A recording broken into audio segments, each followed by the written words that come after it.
తెలంగాణ రాష్ట్రం సిద్ధించిన తర్వాత ఎంతో మంది ఇబ్బందులకు గురైనప్పటికీ కూడా వారిని పట్టించుకున్నటువంటి పాపన పోలేదని చెప్పి గత ప్రభుత్వంలో అలాగే ఇప్పుడున్నటువంటి ప్రభుత్వంలో కూడా ఎంతో మంది అనేక ఇబ్బందులు పడుతున్నటువంటి పరిస్థితి. ఎవని పాలైందిలో తెలంగాణ అన్నటువంటి పాటలు కూడా వస్తున్నాయంటే అబ్బో ఇక్కడ కేజీ చీరలు కొంటే అర కేజీ చీరలు ఫ్రీ అంట. మంగళ్య షాపింగ్ మాల్ కేజీల్లో సేల్ టన్నుల్లో ఆనందం. మరి ఉద్యమకారుల ఆవేదన ఎంతలా ఉందనేది మనం అర్థం చేసుకోవాల్సినటువంటి పరిస్థితి. అట్లాంటి సమయంలోనే ఇక్కడ కాంగ్రెస్ పార్టీ కూడా అధికారంలోకి రాకముందుకు 6 గ్యారంటీల అమల్లో భాగంగా ఇక్కడ 6వ గ్యారంటీగా ఉద్యమకారులకు 250 గజాల స్థలాన్ని ఇస్తాము, అలాగే వారి సంక్షేమానికి సంబంధించినటువంటి అన్ని వసతులు మేము ఏర్పాటు చేస్తామని చెప్పి అధికారంలోకి వచ్చిన తర్వాత ఇప్పటి వరకు ఒక రూపకల్పన జరగలేదు. కానీ ఇక్కడ కేకే కమిటీ ఆధ్వర్యంలో కూడా జియో ఎంఎస్ నెంబర్ 631 ఏర్పాటు చేసిన తర్వాత అనేక అంశాలు అందులో పొందుపరిచాయి. దానికి కె కేశవరావు కమిటీ అధ్యక్షతన కూడా ఇక్కడ ఎంతో మంది తెలంగాణ ఉద్యమంలో ఉన్నటువంటి పలువురు మాజీ మంత్రులు, ప్రస్తుతం కాంగ్రెస్ పార్టీలో ఉన్నటువంటి మంత్రులు కూడా దీనికి ఒక నేతృత్వం వహిస్తున్నారు. ఈ కేకే కమిటీ పలు సిఫార్సులు చేస్తున్న నేపథ్యంలో మొన్న 8వ తారీఖు నుండి 22వ తారీఖు వరకు కూడా అనేక కార్యక్రమాలు కూడా హైదరాబాద్ వేదికగా జరుగుతున్నటువంటి పరిస్థితి. ఈ నేపథ్యంలోనే తెలంగాణ రాష్ట్రం మళ్ళీ ఒక్కసారి చేతనమైనటువంటి పరిస్థితి. ఎందుకంటే అనగారినటువంటి వ్యవస్థలో మేము ఇబ్బందులు పడుతున్నాము. తెలంగాణ ఉద్యమం కోసం అసూలు బాసినటువంటి కుటుంబాలు ఎన్నో ఉన్నాయి, అలాగే ప్రాణత్యాగాలకు సిద్ధమైనటువంటి కుటుంబాలు ఎన్నో ఉన్నాయి. ఇప్పుడు అంటే ఉద్యోగ ఉపాధి అవకాశాలు లేక ఇబ్బందులు పడుతున్నటువంటి విద్యార్థి లోకం ఎంతో ఉంది. అందులో ముఖ్యంగా కాకతీయ యూనివర్సిటీ ఉద్యమాలకు కేర్ ఆఫ్ అడ్రస్ అయినటువంటి ఈ యూనివర్సిటీలో ఎంతో మంది విద్యార్థులు ఒక మనోవేదనకు గురవుతున్నారు. తమ విద్యా భవిష్యత్ అంతా కూడా ఇక్కడ గాల్లో కలిసినటువంటి పరిస్థితులైనా అన్న ఒక ఆవేదన మాత్రం వాళ్ళలో వస్తున్నటువంటి పరిస్థితి. ఇప్పటికైనా తమకు ఉద్యోగ ఉపాధి అవకాశాలు దొరకకపోతాయా? కాంగ్రెస్ పార్టీ ఈసారి ఇచ్చినటువంటి హామీలైనా గత ప్రభుత్వంలో లేని భరోసా ఈసారైనా తమకు దొరుకుతుంది అన్నటువంటి ఒక ఆలోచనలు చేస్తూ ఒక ఆశాభావంతో ఎదురు చూస్తున్నటువంటి సమయంలో కేకే కమిటీ ఒక దిక్సూచిలా కనిపించింది. కానీ అందులో ఫలాలు ఎవరికి అందుతాయనేది కూడా ఒక ప్రశ్నార్థకంగా మారింది. అందులో భాగంగానే ఇక్కడ ప్రస్తుతానికి కాకతీయ యూనివర్సిటీలో కూడా తెలంగాణ ఉద్యమంలో క్రియాశీలక పాత్ర పోషించినటువంటి విద్యార్థి లోకము, అలాగే ఎన్నో కేసులు, 100లకు పైగా కేసులు మోపబడ్డటువంటి ఎంతో మంది యువ నాయకులు, అలాగే అప్పట్లో ఉన్నటువంటి విద్యార్థులు కూడా మనతో ఉన్నారు. ఒక్కసారి వారితో మనం మాట్లాడుకునే ప్రయత్నం చేద్దాం. అన్న, ఇప్పుడు చెప్పండి, తెలంగాణ రాష్ట్రం ఏర్పడిన తర్వాత విద్యార్థి లోకం అంతా ఉవ్వెత్తున ఉప్పొంగినటువంటి పరిస్థితి. విద్యార్థి లోకాన్ని చూసిన తర్వాతనే యావత్ తెలంగాణ ఇక్కడ భగ్గున మణుతున్నటువంటి పరిస్థితి. మరి అట్లాంటి సమయంలో కూడా విద్యార్థి ప్రపంచమే ఒక నిర్వేదానికి గురవుతున్నటువంటి పరిస్థితులు ఎందుకు వస్తున్నాయి అనుకుంటున్నారు? మరి ఈసారి కేకే కమిటీ ఆధ్వర్యంలో కూడా మరి ఎట్లాంటి భరోసా మీకు కలిగేటువంటి అవకాశాలు ఉంటున్నాయా? మరి ప్రస్తుతం కేకే కమిటీ పలు కీలక నిర్ణయాలు తీసుకోవాల్సినటువంటి అవసరం అయితే ప్రస్తుతానికి చర్చలు కూడా జరుగుతున్నాయి. మరి ఎవరిని ఇందులో లబ్ధిదారులుగా చేర్చాలనేటువంటి కూడా ప్రశ్నలు తలెత్తున్న నేపథ్యంలో కాకతీయ యూనివర్సిటీ విద్యార్థులుగా మీరు ఏం చెప్పదలుచుకున్నారు ఉద్యమ నాయకులుగా? మరి వాస్తవంగా 2009 నుండి 2014 తెలంగాణ ప్రకటన వచ్చేంత వరకు కూడా ఈ యొక్క తెలంగాణ ఉద్యమంలో కాకతీయ యూనివర్సిటీ విద్యార్థి ఉద్యమకారులుగా చేయని కార్యక్రమం లేదు, చేయని ఉద్యమం లేదు, చేయని ఆందోళన కార్యక్రమం లేదు.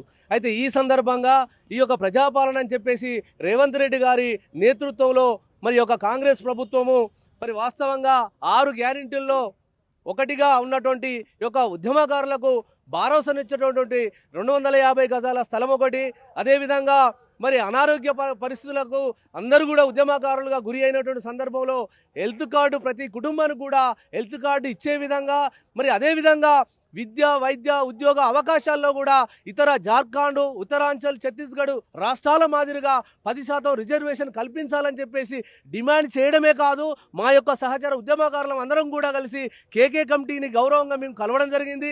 ఈ యొక్క విషయాలను కూడా వారికి వివరించడం కూడా జరిగింది. మరి తదుపరి వారు తీసుకునేటువంటి నిర్ణయంపై ఈ యొక్క రేవంత్ రెడ్డి గారి పాలనపై మా యొక్క ఆలోచన కావచ్చు, మా యొక్క ఆందోళన కావచ్చు ఆధారపడి ఉంటుంది. అదే కాకుండా ముఖ్యంగా ఈరోజు రాష్ట్రంలో మంత్రులుగా ఉన్నటువంటి గౌరవ కొండ సురేఖ గారు, ఇదే సీతక్క గారు మరి యొక్క మేము ఆమరణ నిరాహార దీక్ష చేస్తున్న సందర్భంలో అర్ధరాత్రి కూడా, ఎందుకంటే మరి అప్పుడు కాంగ్రెస్ ప్రభుత్వం అధికారంలో ఉన్నది, ఇక్కడ విద్యార్థి ఉద్యమకారులు దగ్గర కూడా రానిచ్చేటువంటి పరిస్థితి లేదు. అయినా వాళ్ళు గౌరవంగా మమ్మల్ని కలిసి మమ్మల్ని మరి ఒక అంటే పుటప్ చేసిరన్నాడు. వాస్తవంగా ఉద్యమంలో మీరు చాలా ముందున్నారు అని చెప్పేసి అప్రిషియేషన్గా వాళ్ళు అర్ధరాత్రి కూడా వచ్చి కలిసిండ్రు. మరి ఆ రోజు వచ్చినటువంటి ఆ మంత్రులకు మా యొక్క ఆందోళన చేసినటువంటి విధానము, మా యొక్క కష్టం కావచ్చు, మేము కోల్పోయినటువంటి విధానం వాళ్ళకు తెలుసు. కావున దీనిపై కీలకమైనటువంటి నిర్ణయం తీసుకోవాల్సినటువంటి బాధ్యత ఉమ్మడి వరంగల్ జిల్లా మంత్రులపై ఉన్నదని ఈ సందర్భంగా డిమాండ్ చేస్తా ఉన్నాం. మీరేం చెప్పదలుచుకున్నారు? ఎందుకంటే ఎంతో మంది ఉద్యోగాల కోసం ఎదురు చూస్తూ కళ్ళు కాయలు కాసేలా ఒక భవిష్యత్తే ప్రశ్నార్థకంగా, ఎందుకంటే 4 పదుల వయసు దాటిన తర్వాత ఉద్యోగానికి కూడా అర్హత పోయే పోయేటువంటి అవకాశం ఉంటుంది. మరి ఇప్పుడు ఇవ్వకపోతే ఇంకెప్పుడు అన్నటువంటి ప్రశ్నలు కూడా తలెత్తున్నటువంటి నేపథ్యంలో ప్రస్తుత కేకే కమిటీ ద్వారా కేకే కమిటీకి మీరు ఎట్లాంటి సూచన చేయదలుచుకున్నారు? ఇప్పటికే కేయూ నుండి కూడా కొంతమంది ప్రతినిధులు కూడా వెళ్ళి కలిసినటువంటి పరిస్థితి. మరి ఇప్పుడు ప్రస్తుతానికి మీరు కింది స్థాయిలో కూడా క్షేత్రస్థాయిలో పడుతున్నటువంటి ఇబ్బందులు ఏది, ఏం డిమాండ్లు మీరు ఉంచబోతున్నారు ముందు కేకే కమిటీ ముందు? ముందుగా రేవంత్ రెడ్డి గారికి కృతజ్ఞతలు తెలియజేస్తున్నాము. గతంలో నిర్లక్ష్యానికి గురైనటువంటి విద్యార్థి ఉద్యమకారులందరినీ గుర్తింపు కోసము ఒక ఉన్నత స్థాయి కమిటీ వేసిందంటేనే ఒక విద్యార్థి ఉద్యమకారులకు, సామాజిక ఉద్యమకారులకు, జర్నలిస్టులకు, డాక్టర్లకు, ఉద్యమకారులకు, తెలంగాణ ఉద్యమంలో పనిచేసినటువంటి సబ్బండ వర్గాలను గుర్తించే క్రమంలోనే ఈ కమిటీ వేసింది. సో అదే క్రమంలో గుర్తింపు రోజువారీగా రాష్ట్ర స్థాయిలో చర్చలు జరుగుతున్నాయి. గుర్తింపు ఏ విధంగా ఉండాలి, సంక్షేమ కార్యక్రమాలు ఏ విధంగా చేపట్టాలన్నటువంటి అందరి ఆలోచనలు తీసుకోవడం జరుగుతుంది. ఖచ్చితంగా నిర్లక్ష్యానికి గుర్తింపే ఈ గుర్తింపు కమిటీ. కాబట్టి ఈ రాష్ట్ర ప్రభుత్వం పైన మాకు అందరికి విశ్వాసం ఉన్నది. అతి త్వరలోనే రాష్ట్ర ప్రభుత్వము 250 గజాలు ఏదైతే 6వ గ్యారంటీగా ప్రకటించిందో దాన్ని అమలు దిశగా అడుగులు పడుతున్నాయి. స్థానికంగా ఉన్నటువంటి మంత్రులు కానీ, ఎమ్మెల్యేలు కానీ ఈ రాష్ట్ర ప్రభుత్వం దృష్టికి తీసుకెళ్లడం జరిగింది. కాబట్టి ఎవరు కూడా దానిపైన ఆందోళన చెందాల్సినటువంటి అవసరం లేదు. అందరి అభిప్రాయాలను తీసుకొని అందరికీ ఏ విధంగా సామాజిక న్యాయం చేయాలి, వాళ్ళకు భద్రత, ఆరోగ్యపరమైనటువంటి సమస్యలు వచ్చినప్పుడు వాళ్లకు ఆరోగ్య భద్రత కల్పించే విషయంలో కూడా రాష్ట్ర ప్రభుత్వము సానుకూలంగా స్పందిస్తుందని మేము అనుకుంటున్నాం. ఎందుకంటే ఇప్పటికీ గత ప్రభుత్వంలో ఒక్కసారి కూడా విద్యార్థులను కానీ ఉద్యమకారులను కానీ పిలిచి మాట్లాడినటువంటి సందర్భం లేదు. కానీ ఈ ప్రభుత్వం పిలిచి ప్రతి వాళ్ళ అభిప్రాయాలను తీసుకొని రికార్డ్ చేస్తున్నది. కాబట్టి ఖచ్చితంగా ఈ రాష్ట్ర ప్రభుత్వం విద్యార్థి ఉద్యమకారులకు ఇచ్చినటువంటి హామీని నిలబెట్టుకుంటుంది. మళ్ళీ రాబోయే 29లో కూడా అదే ఈ ప్రజాప్రభుత్వం ఏర్పడుతుంది అనేటువంటి విశ్వాసం మాకున్నది. Thank you. ఇక్కడ విద్యార్థులు, ఎందుకంటే ఒకప్పుడు ఉద్యమంలో కీలక పాత్ర పోషించినటువంటి కాకతీయ యూనివర్సిటీ విద్యార్థులు వారి మాటల్లో కూడా ఒక నిర్వేదం అయితే కనిపిస్తుంది, ఒక ఆశాభావం అయితే కనిపిస్తుంది. కానీ ఇప్పుడున్నటువంటి ఆ తెలంగాణ అంటే సమైక్య రాష్ట్రంలో ఏదైతే ఒక ఇబ్బందికర వాతావరణం, ఒక మోసాలకు గురైపోయినామో అట్లాంటి పరిస్థితులు కూడా తెలంగాణ రాష్ట్రం వచ్చిన తర్వాత కూడా రాబోదన్నటువంటి ఆశాభావం మాత్రం వ్యక్తం చేస్తున్నారు. మరికొంతమందితో మనం మాట్లాడదాం. అన్న, మీరు ఇప్పుడు తెలంగాణ ఉద్యమంలో కూడా చాలా ప్రతి ఒక్కరు కూడా ఒక ఆశాభావం అయితే వ్యక్తం చేసుకుంటున్నారు. ఉద్యోగాలు వస్తాయి, మా భవిష్యత్తు ఒక అంధకారం నుండి విముక్తి పొందుతున్నటువంటి ఆలోచనలతో, ఆశాభావంతో ఉన్నారు. మరి ఇప్పుడు ఉన్నటువంటి పరిస్థితులలో ఎంతో మంది లబ్ధిదారులుగా గుర్తించడం ఎలా అన్నది కూడా కొన్ని సిఫార్సులు కూడా, కొన్ని అభిప్రాయాలు కూడా తీసుకుంటున్నటువంటి పరిస్థితి. కానీ ఒక నిర్వేదం అయితే చాలా మందిని వెంటాడుతుంది. ఇక్కడ తెలంగాణ రాష్ట్రంలో తాముకు ఒక అస్తిత్వాన్ని నిరూపించుకునేటువంటి అవకాశం తెలంగాణ రాష్ట్రం వస్తేనే మనకు సాకారం అవుతుంది అనుకున్నారు. కానీ అట్లాంటి పరిస్థితులు కనిపిస్తున్నాయా? మరి ఇప్పుడు కేకే కమిటీ మీద అంతా భరోసా ఉందా మీకు అందరికీ? అంటే ఉద్యమంలో పాల్గొన్న వాళ్ళందరికీ న్యాయం జరుగుతుందని రేవంత్ రెడ్డి గారు కేకే కమిటీ పెట్టి మాకు విద్యార్థులకు ఒక ఉత్సాహం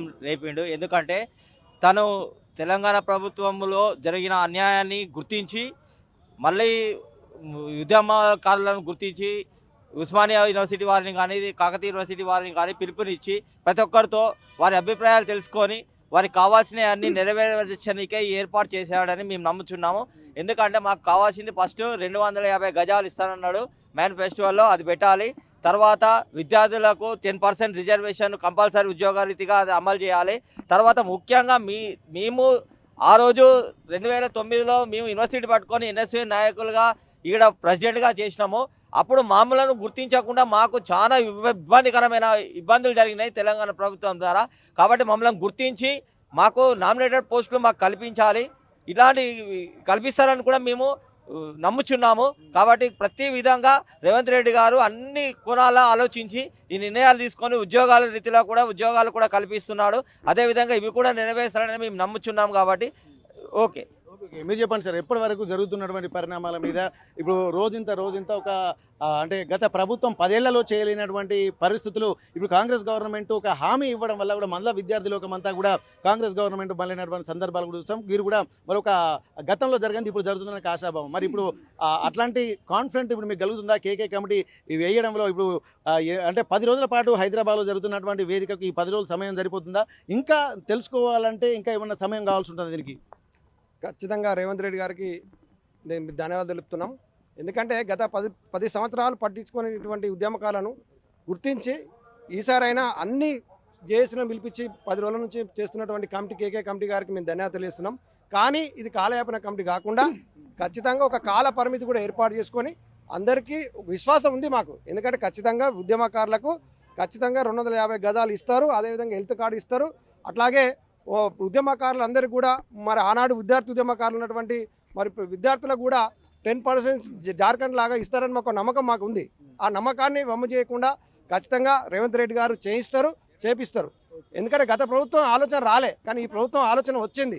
ఉద్యమకారులను ఆదుకోవాలనే ఒక ఆలోచన వచ్చింది కాబట్టి అదే గొప్పదాని అంటున్నాను. కానీ 6 గ్యారంటీల అమల్లో ముఖ్యంగా ఒక 5 అయితే ముందు యుద్ధ ప్రాతిపదికన మొదలు పెట్టారు. మరి 6వ గ్యారంటీ అనేది కూడా ముందు తీసుకోవాల్సినటువంటి అవసరం ఉంటుంది. ఇది కాలయాపన అనుకోవచ్చా, లేకపోతే కాన్ఫిడెంట్ గా ముందుకెళ్లడంలో భాగం అనుకోవచ్చా? లేదు, కాన్ఫిడెంట్ గా పోతున్నారు. ఖచ్చితంగా ఆ కమిటీ వేసినప్పుడు కూడా ఆ కమిటీలో ఉన్న వాళ్ళందరూ కూడా కోదండరామ్ సార్ అయితే, అధ్యక్ష దయాకర్ గారు అయితే, ప్రతి ఒక్కరు ఉద్యమకారులు ఉన్నారు. రాములన్న అయితే వాళ్ళందరూ కూడా ప్రతి ఒక్కరి యొక్క ఒపీనియన్ తీసుకొని వివిధ రంగాల ఒపీనియన్ తీసుకొని ఒక పాయింట్స్ డిసైడ్ చేసి త్వరలో ఖచ్చితంగా అందరికి ప్రకటిస్తారని చెప్పి కూడా ఆశాజనకంగా మేము అందరం కూడా వెయిట్ చేస్తున్నాం. మీరేం చెప్పదలుచుకుంటారు ఇప్పుడున్నటువంటి పరిస్థితుల నేపథ్యంలో? ముందుగా తెలంగాణ రాష్ట్ర ముఖ్యమంత్రి యనమల రేవంత్ రెడ్డి గారికి ప్రత్యేక కృతజ్ఞతలు తెలుపుతున్నాం కాకతీయ యూనివర్సిటీ జాక్ తరపున. ఎందుకంటే చంద్రశేఖర్ గవర్నమెంట్లో విద్యార్థులకు ఎలాంటి ప్రాధాన్యత ఇవ్వలేదు. ఇప్పటి ముఖ్యమంత్రి అందరి విద్యార్థులను, తెలంగాణ సబ్బండ వర్గాల ప్రజలను పిలిచి వాళ్ళ ఆలోచనలు కానీ వాళ్ళ ఆలోచన విధానాన్ని వాళ్ళను అమల్లోకి తీసుకుంటున్నారు. ముఖ్యంగా ఏంటంటే మా ఉద్యమకారులకు 250 గజాలు ఇవ్వాలి, పెన్షన్ ఇవ్వాలి. జార్ఖండ్ ఛత్తీస్గఢ్లో ఎలాగా ఇస్తుందో 10% ఉద్యోగాలలో మాకు కూడా ఇవ్వాలి. ఇంద్రమ్మ ఇల్లు కూడా ఇవ్వాలి 250 గజాలు ఇచ్చి. అదేవిధంగా ఇక్కడ తెలంగాణ కాకతీయ గడ్డ పైన కాంగ్రెస్కు అనుబంధంగా చేసిన ఉద్యమకారులకు నామినేటెడ్ పోస్టులో మాకు ప్రాధాన్యత కల్పించాలి.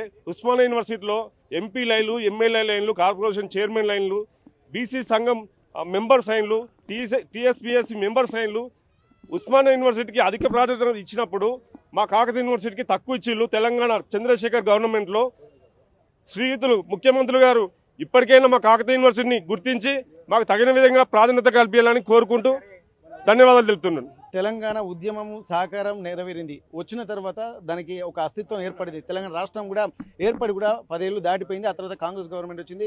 ఎక్కడెక్కడైతే ఇబ్బందికర వాక్యూమ్ ఏర్పడదో ఆ వాక్యూమ్ ఫుల్ఫిల్ చేస్తామని చెప్పి ఇప్పుడు కాంగ్రెస్ గవర్నమెంట్ చెప్తుంది. మరి ఉద్యమకారులు ఇక్కడ ప్రశ్నార్థకంగా మారుతున్నటువంటి పరిస్థితులు, మరి పూర్తి స్థాయిలో అనుకున్న విధానం జరుగుతుందా? ఒకవేళ జరగకపోతే మీరు ఏం చెప్పదలుచుకున్నా, మీ రియాక్షన్ ఎలా ఉండబోతుంది? ఈ పోరాటమే నీళ్లు నిధులు నియామకాల కోసం జరిగింది. తెలంగాణ వచ్చినాక ఇవన్నీ నెరవేరినాయంటే $1 మిలియన్ క్వశ్చన్.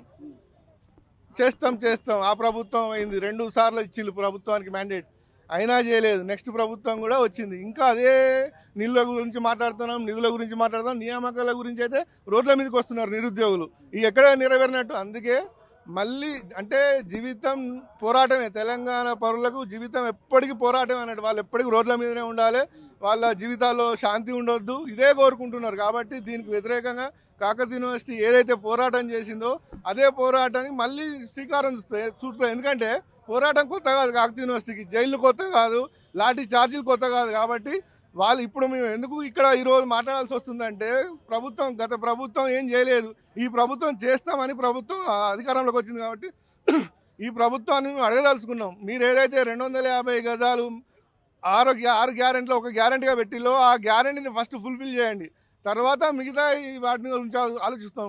మీరు ఒకటి అడిగిన్లు ఎట్లా గుర్తిస్తారు అని. గుర్తించడానికి చాలా విషయాలు ఉంటాయి. ఎందుకంటే మీకు ఇంటెలిజెన్స్ ఒక యంత్రాంగం ఉంటుంది, ఇంటెలిజెన్స్ ఉంటుంది, డేటాబేస్ ఉంటుంది. ఎందుకంటే 15 సంవత్సరాలు దాటుతుంది రాష్ట్రం వచ్చి. ఎవరు ఉద్యమకారులు తెలియదా ఈ ప్రభుత్వాలకు? ఆ ప్రభుత్వం తెలియదు కావచ్చు. ఈ ప్రభుత్వం అయితే ఉద్యమకారులకు ఏదో చేస్తామని అనుకోనే వచ్చింది కదా, మరి అది ఆ కార్యాచరణ స్టార్ట్ చేయలేదా? ఆ కార్యాచరణ స్టార్ట్ చేయకుంటే మేము డిమాండ్ చేస్తున్నాం, ఈ రోజు నుంచే చేయండి. మీరు ఏదైతే కమిటీ వేసిల్లో అది కమిటీ ఒట్టి టైంపాస్ పల్లి బఠాని కమిటీ లెక్క కాకుండా తెలంగాణ ఉద్యమకారులకు న్యాయం జరిగేటట్టు ఉండే కమిటీగా మారాలని బలంగా కోరుకుంటున్నాం. లేకుంటే మరో మిలియన్ మార్చో మరో సాగర్ ఆరమో నిర్ణయించుకుంటాం. లేదు అంటే అందరం కలిసి వచ్చి హైదరాబాద్లో కూర్చుంటాం. మా ఏదో చెప్పండి రా భయ్, అప్పటి వరకు మేము లేవు అని కూర్చుంటాం. అప్పుడు ప్రభుత్వాలు కాలుస్తాయా, తంతాయా, లాఠీ చార్జ్ చేస్తే చూస్తాం. ఎందుకంటే మేము ప్రాణాల మీద ఆశలు వదులుకొని ఆ రోజు తెలంగాణ ఉద్యమంలో పోరాడినాం. ఈరోజు గౌరవం కోసం పోరాడతాం. ఎందుకంటే ఇంట్లో చెప్పుకోవడానికి లేదు. నా నెక్స్ట్ జనరేషన్కు నేనేందో తెలవాలే కదా, నా చరిత్ర ఉండాలే కదా. ఏం చేస్తుంది ఈ 15 సంవత్సరాలు అవుతుంది. ఒక ఫిరోజ్ అనేట ఆయనే చరిత్రలో ఉండాలి కదా, ఒక పేజీ ఉండాలి నా కోసం. నా పిల్లలకో వాళ్ళ పిల్లలకో నెక్స్ట్ జనరేషన్కో తెలవాలి. ఎందుకంటే స్వతంత్ర పోరాటంలో చేసిన భగత్ సింగ్ పోరాటం ఈరోజు ఎందుకు మాట్లాడుకుంటాను?